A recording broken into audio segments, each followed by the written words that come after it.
இன்றைய ஜீவ வார்த்தை சங்கீதம் 125 2வது வசனம். கர்த்தர் இது முதல் என்றென்றைக்கும் தம்முடைய ஜனத்தை சுற்றிலும் இருக்கிறார்.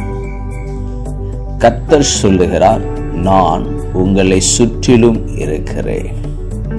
எனக்கு அன்பான தேவ பிள்ளைகளே, தேவ ஜனங்களே, கர்த்தர் நம்மை சுற்றி இருக்க வேண்டும்.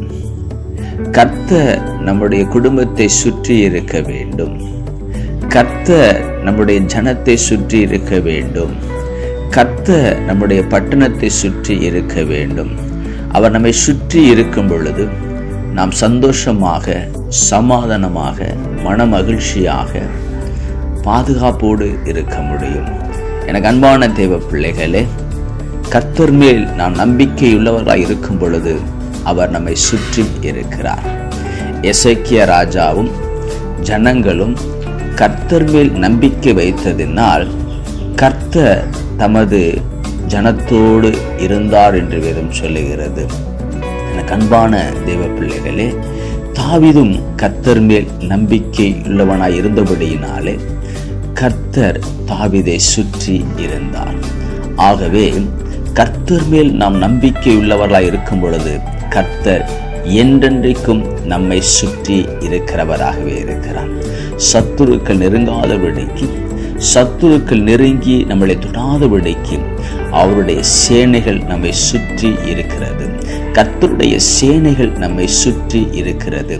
ஆகவே கர்த்தர் மேல் நாம் நம்பிக்கை உள்ளவர்களாய் இருக்கும் பொழுது, நீதிமான்களாய் நாம் இருக்கும் பொழுது, செம்மை உள்ளவர்களாய் நாம் இருக்கும் பொழுது, உண்மை உள்ளவர்களாய் நாம் இருக்கும் பொழுது, நன்மை செய்கிறவர்களாய் நாம் இருக்கும் பொழுது அவர் நம்மை சுற்றி இருக்கிறவராகவே இருக்கிறார்.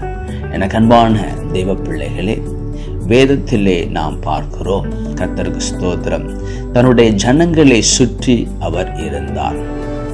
அந்நிய ராஜாக்கள் தன்னுடைய ஜனங்களை நோக்கி படையெடுத்து வரும் பொழுது, இஸ்ரவேல் ஜனங்களை நோக்கி படையெடுத்து வரும் பொழுது தன் ஜனங்களை சுற்றி கர்த்தர் இருந்தபடியினாலே அந்நிய ராஜாக்களினால் இஸ்ரவேல் ஜனங்களை நெருங்க முடியவில்லை. அந்நிய ராஜாக்களினால் இஸ்ரவேல் ராஜாவை நெருங்க முடியவில்லை. காரணம், இஸ்ரவேலை சுற்றி கர்த்தர் இருந்தார். அவருடைய சேனைகள் இருந்தது. இஸ்ரவேலை ஆளுகை செய்யக்கூடிய ராஜாக்களை சுற்றி கர்த்தருடைய சேனை இருந்தபடியினாலே அந்நியர்கள் இஸ்ரவேல் தேசத்தின் மேலே படையெடுக்க முடியவில்லை. எனக்கு அன்பான தேவ பிள்ளைகளே, நாம் கர்த்தருக்கு உண்மையுள்ளவர்களாக இருக்கும் பொழுது, கர்த்தருக்கு பயந்து நடக்கும் பொழுது, அவர் மேல் நம்பிக்கை வைக்கும் பொழுது கர்த்தர் நம்மை சுற்றி இருக்கிறவராகவே இருக்கிறார். நம்முடைய பட்டணத்தை சுற்றி இருக்கிறவராகவே இருக்கிறார்.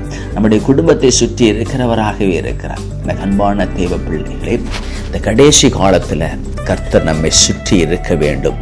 இந்த பொல்லாத உலகத்தில் விசுவாசானவன் கெச்சிக்கிற சிங்கம் போல் எவனை விழுங்கலாம் என்று வகை தேடிக்கொண்டு இருக்கக்கூடிய இந்த காலகட்டத்திலே கர்த்தர் நம்மை சுற்றி இருக்க வேண்டும். கர்த்தர் நம்முடைய குடும்பத்தை சுற்றி இருக்க வேண்டும். கர்த்தர் நம்முடைய ஜனத்தை சுற்றி இருக்கும் பொழுது நாம் பாதுகாப்பாக, சந்தோஷமாக, சமாதானமாக இருப்போம். அல்லேலூயா. கர்த்தர் தாமே நம்மளை வேலியடைத்து பாதுகாத்துக் கொள்வாராக. அவருடைய பிள்ளைகளாய் நாம் இருப்போமாக. God bless you. Praise the Lord.